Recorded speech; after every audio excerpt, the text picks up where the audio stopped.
What's the excuse going to be today? What's the excuse going to be today for this team, for this manager, for this ownership, for everything wrong with this football club? There's always a reason. There's always an excuse, isn't there? There is always an excuse, right? I need to find somewhere to sit because I don't want to shout and make a fool of myself in Stratford. So I'm just going to sit and I'm going to explain eloquently. There's always an excuse, right? What was the excuse today? Everton, new manager. Boy, they had a new manager bounce. I would love some of that right now.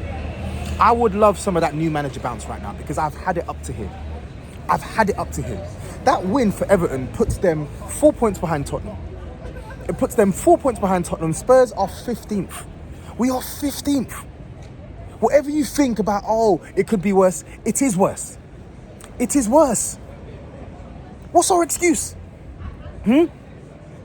What's our excuse? Even with a half-baked team, how many of those Everton players would you say get into Tottenham's team? The team that we fielded today. How many? How many? Indai does. Definitely. He walks in. He walks into our team.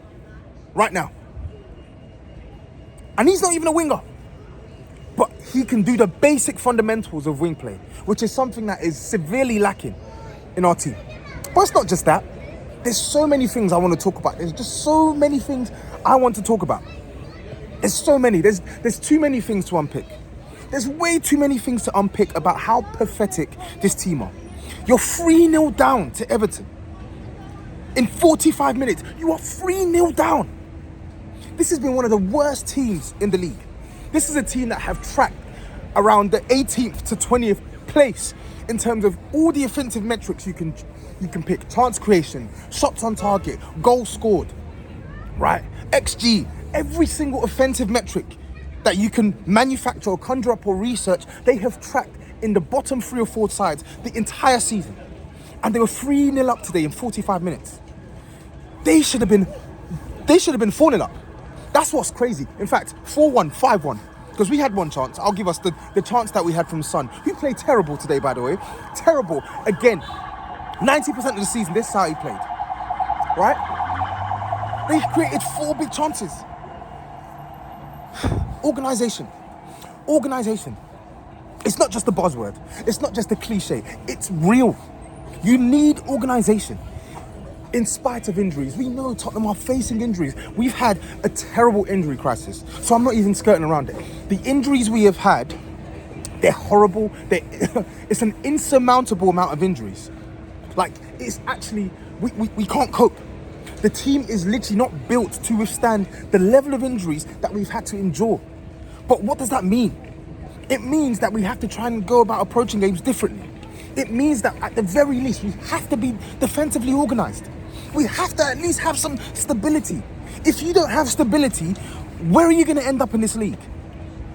And that's not even a thing in relation to us having 11 or 12 players injured. That is just a bare, basic, fundamental you need to have. Any good team needs to have in the Premier League. And we never have it. Not away from home. Our away record is in the pits of hell. Our league position is in the pits of hell. It is bad. Just look at the goals we're conceding. The first goal, Pat Matasar gives away the ball. Again, blind pass. Newcastle, the same. Right? Arsenal, the same. Today, the same. The guy has been playing terribly bad. Bad. For the last, I would say, month. And plays every game. Because he has to, out of convenience. He's been so bad. So bad, but okay, he's lost the ball. Cool. You still have about 6 players ready to defend. How is Dominic Calvert-Lewin spinning 3 of our players? Ben Davies, Archie Gray, and Dragusin. 3 players.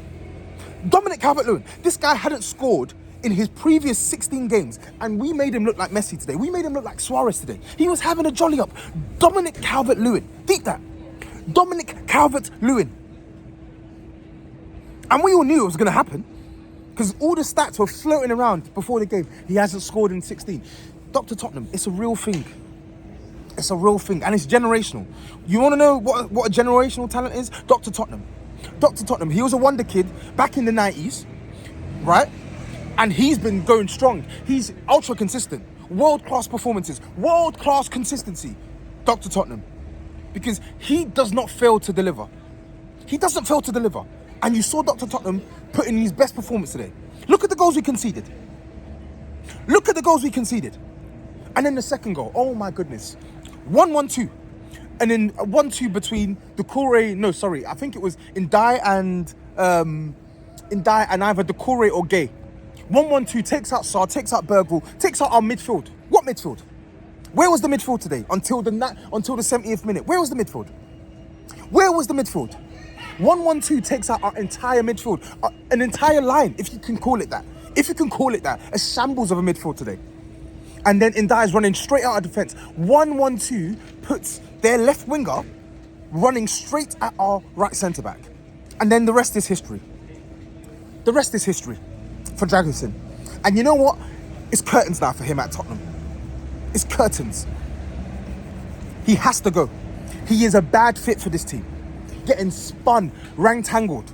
That was the theme of our first half today. Rantangled by Everton. Right? And Ndai twisted him in and out. Turned him into a pretzel. Turned him into a pretzel, bro. It's not good enough. It's not good enough. We need stronger players. We need players who actually fit what we're trying to do. Which I can't even tell you right now. I can't even tell you what we're trying to do right now with this manager. But at the very least, we need players who are comfortable with the ball, comfortable without the ball, in defence. It's a bad fit. And you just have to question the recruitment with Dragusin. Because, again, I will state this. I do not think this guy's an awful defender. Today, he was awful. In a lot of games this season, he's been bad defensively. But in some games this season, he's been decent defensively. But guess what? He doesn't fit this team. But we are forced to play him out of convenience because we have no one else. Because we went out of our way to scout a centre-back who does not fit the way the manager wants to play. He's terrible on the ball and today clumsy off it. He needs to go. He needs to go. Not good enough. And then the third goal. Archie Gray had an absolute mare today. I don't even know where he was playing. Where did Ange Postecoglou play him? When we had the ball, he was in the midfield, supposedly. When we didn't have the ball, it was a back five. But when we did have the ball, I see him playing right 8. I saw him playing everywhere but the 6. I saw Archie Gray playing everywhere today but the 6. In the first half. And let me even rewind to Dragusin. Like, irrespective of system, philosophies, etc., you are a defender. Sorry, you are a defender. You may not be great on the ball, but you're meant to be someone who's meant to be competent off the ball. You're meant to be someone who's strong defensively, and you're having to be subbed off for an 18-year-old central defensive midfielder to play at right centre-back. And then he goes into that position and he looks more comfortable than the right centre-back. Make it make sense to me. But Archie Gray, horrific first half. But again, who knows where he was playing?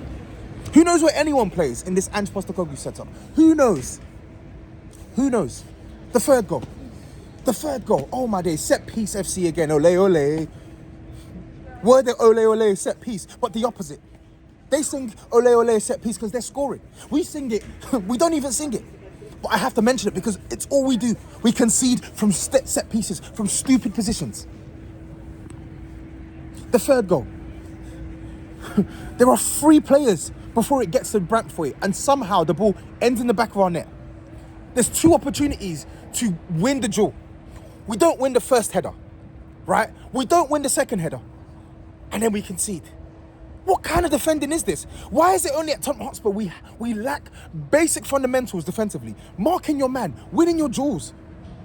Why are these things lost at Tottenham? And these things aren't injury driven. Because I've been seeing us concede goals like that all season. I saw us concede goals like that last season. It's like this team have a disease when it comes to picking up and tracking players in our box.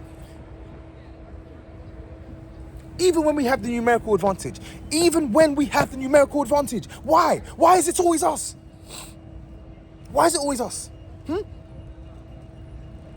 The second half, too little, too late.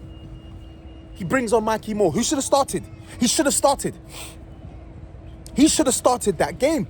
He should have started. But no, he doesn't start. He should have started against Arsenal. I was told, you can't start him. You can't start him in that game. He should have started. He should have started the game. It's a needs-must situation, and he's probably the only player that we have fit right now who can actually play like a traditional winger. No one else can do it. Son can't do it right now. Johnson can't do it. Kulusevski, he's been our best player this season, but he's not a traditional winger. Not in this setup. You saw the difference he came on when it was actually getting the ball on the left and you actually had a winger who was actually going to take on these men and try and commit players. Yeah? The only players who deserve a shred of credit, Jet Spence, another player who's making the manager look foolish. Foolish. Strong performance again. And people say, how? You lost 3-0. I watched the game with my eyes. Strong defensively, didn't give much up defensively, and offensively he tried. Going forward, getting into dangerous positions, trying to create moments for Tottenham. Which is more than I can say for the guy who was playing left wing today, Maddison. Ghost. Everyone knows my thoughts on Maddison, but today, ghost. It was like he was doing his best to hide in that game, in the first half. Hiding.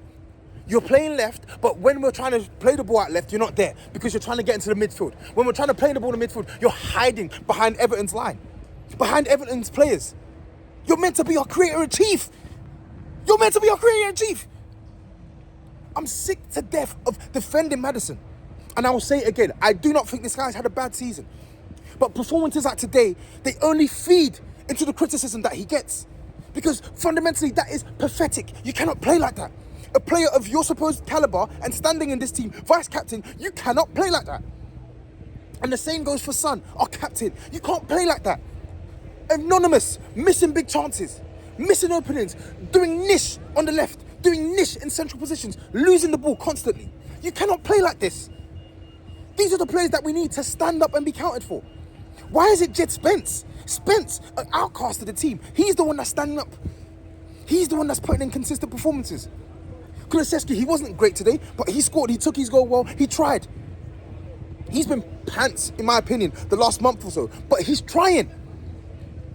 Where are our captains and our vice captains in games like today? Stand up and be counted for. It's a joke. It's an utter joke. And the manager. So this is a defeat to Everton. Defeat to Ipswich at home.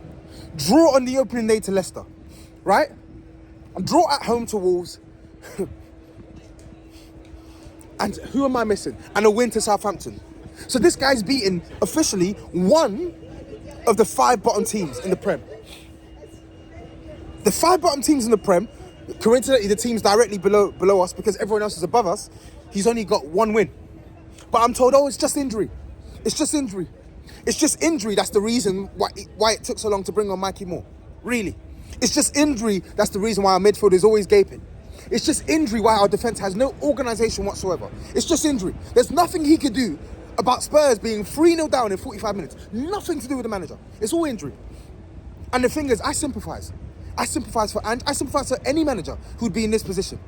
Because to lose the players that we can lose, or we have lost this season, it curtails a lot of what you're trying to do in the season. It does. It does. But this is a manager who's shown that when the going gets tough, he does not have the managerial quality to mix things up and get Spurs the best possible outcome. He can't do it when we have a full squad. He can't do it when we have a 75% squad. He can't do it when we have a 50% squad. He can't do it when we have a 25% squad. He can't do it. He's not good enough. I said at the start of this video, when are we going to get our new manager bounce? Because I've had enough now. I've been saying, you know what? If we can't get a competent manager in now, we're probably better off keeping him. Because anything is better than Mason Ball. And I do not want Ryan Mason Ball, but I don't want this. I don't want this. We had to win today. Today was a 6-pointer. We had to win today. We had to win today because we've got tough games coming up in February. But I get told, Spurs are still in the cups. Spurs are still in the cups. We can still win the cups. We're 3-0 down at home to Everton, but we can still win cups. We got to go Anfield. With no Dominic Solanke, out for 8 weeks. Oh, it's avoidable. Unavoidable, sorry. Sorry for moving the camera. It's unavoidable. That's what I'll get told. And listen, it's unlucky. A lot of these injuries, they're unlucky. But listen, it's a combination of luck, poor man management from the manager, and horrific squad planning, which I'll get to later on. But if I want to stick to this manager, yeah? Oh, we can win the cups. 3-0 down to Everton, we can win the cups. Losing at home to Ipswich, we can win the cups. We can win the cups. The league is a true measure of a team's quality. I don't care what anyone tells me. You have to be consistently good from August to May to be recognised as a good team. As a very good team, sorry. Yeah? You have to be consistent. If you finish 15th, that does not reflect of a team that's good enough. And more often than not, a team that finishes 15 are not the team that goes on to win the trophies. So you can tell me, oh, we're still in the Europa League. You can tell me we're still in the League Cup. You can tell me we're in the FA Cup. I have no belief we're going to win it. Not with this manager. Because he's proven time and time again, he does not have the personality or the mindset to mix things up to get the best possible outcome for Tottenham. He does not prioritise that over his own belief of how the game should be ran. He doesn't. He doesn't. And this is not to say he doesn't make changes. He makes changes. But he does not make changes consistently well and enough to get us the best possible outcome in games. He doesn't. Puts square pegs in round holes. Shoehorns players into positions they can't play. Runs certain players into the ground. I don't want this manager at Tottenham. I don't have any belief in him to succeed. It's not a thing about getting our full squad back. He's just not good enough. Sorry, he just isn't. 15th, it is a shambles. But I'm meant to believe we're going to go to Anfield and make it through to the final. Do me a fucking favour. Do me a favour. I'm even meant to be going to that game. I might not even be able to go anymore because I'm going to New York that week for work. Right? God willing, we can make it to the final. God willing, he can pull something out of the bag like he did in the home game, where I gave him his credit. But the problem is, that's a rarity for Ange Postecoglou. He gives you glimpses of what a manager who can adjust, be savvy, use pieces where they need to be used. He gives you glimpses. Man City, Man United, right? Man City times 2. Even in the loss last year, he made good changes. Newcastle, unlucky, he made good changes. Wolves, unlucky, he made good changes. Why can't you do these things consistently? Why? Why? 3-0 down to Everton. But yeah, he's going to win the FA Cup. He's going to win the Europa League. He's going to win the League Cup. Do me a effing favour. I don't want to hear any of that. And then, the root of all evil, the bald fraud. The guy had the audacity to make this trip sitting in his plush executive seats in Goodison Park to see the manifestation of the dog crap that he served up as an owner. This guy is one of the worst owners in world football, Daniel Levy. 19 days in, the manager has spoke on the help that he needs to give to Dominic Solanke. The manager has spoke on being bare bones, being down to these bare bones. But yet the manager will say that he's happy, he's pleased with what the club are doing. How can you be pleased? They gave you one starter in the summer and kids. How can you be pleased? 19 days in, no outfield player. How can you be pleased? No defender signed, no attacker signed, no midfielder signed. How can you be pleased? You are literally playing an 18-year-old at centre-back. You're playing a right-back at left-back. Yeah? You're having to flog the same players over and over and over and over again, and they're picking up injuries because you can't even manage them properly, and they can't be rotated because we have nobody else. We have no one else. We can literally field an XI of injured players, and they're sitting on their hands. Signings that they should have made in the summer, they didn't make them. And now when the chicken or the cows or whatever the phrase is, when the chickens or the cows come home to roost, the chickens, they still won't act. And the excuse we'll get given is, oh, it's January, it's difficult to do this in January. You should have done these fucking deals in the summer. You should have brought a centre-back in the summer. You should have brought another attacker in the summer. You should have done all these things in the summer. But shock horror, we wait and let the rot fester and fester and fester. And now our team's decimated and we still don't get players in. But people are going to come out and tell me, oh, he's doing the best he can. Oh, he's a good owner. You've moved to this new stadium, you're making all this money. He's a terrible owner. He's a terrible owner, and he's a detriment to this football club. On the football pitch, he's a detriment to this football club. Detriment. Horrific owner. And he's backing one of the worst managers we've had in Premier League history. One of the worst performances we've seen from a manager at Tottenham in Premier League history. And this is the manager he chose to back. Pochettino was on his knees, going for a Champions League final. Sol Dembele, you didn't bring anyone in. Jose Mourinho, who I didn't even want. You didn't bring the caliber of players he needed. Nuno Espirito Santo, you hired him. I didn't want him. Terrible manager. But what did you give him in the summer? You gave him a bunch of kids and one starting centre-back in Romero and Emerson Royale in a season or summer when Harry Kane was trying to leave. And you got rid of this guy a couple months later. But yet, this is the manager that you want to dig your heels in. And if you're going to dig your heels in, back him. It doesn't make sense. They keep coming out and saying, oh, we're backing the manager, we're backing the manager. How? What, through voice? Through air? Through word of mouth? Back him on the football pitch. Bring some players. 15th. And people are doing all this rubbish about, oh, we're still in the cups, we're still in the cups. Do me a fucking favour. If I see your comments in here calling me a negative fan, fake fan, all of this rubbish, all of this nonsense, I dare you. I dare you. Come in my comments. Make my day. Sick of this rubbish.